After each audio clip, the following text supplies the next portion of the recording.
কথাই বলতে পারি যে আমি তো নিজে দেখেছি এইটা এবং ইমোশনাল তো হয়েছি। তো বেশি ইমোশনাল হয়ে পড়েছি যখন দর্শকের কমেন্ট এবং দর্শকের রেসপন্সে আমি দর্শক আর কাঁদবে কি, আমি তো নিজেই কাঁদছি এবং একটা পর্যায়ে আমি সব বন্ধ করে দিয়েছি কারণ আমি আর নিতে পারছিলাম না।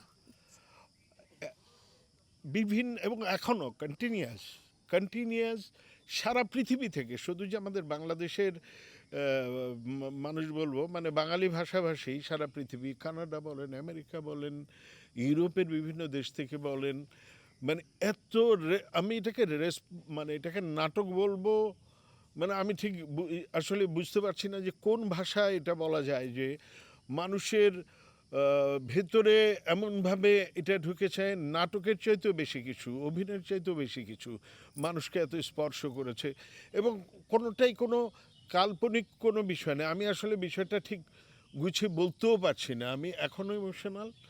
এবং একটা কথাই বলবো যে দর্শক যত কষ্ট পেয়েছেন, দর্শকও বলবো না, মানুষ যত কষ্ট পেয়েছেন, আপনাদের কষ্টে, আপনাদের ব্যথা আমি ব্যথিত, আমিও খুব খুব খুব কষ্ট পাচ্ছি। এইটুকুই বলতে পারি। আসলে এটা নিয়ে বলতে গেলে বারবার ইমোশনালি হয়ে যাচ্ছি, কিছু এরপর আর বলার কিছু থাকে না।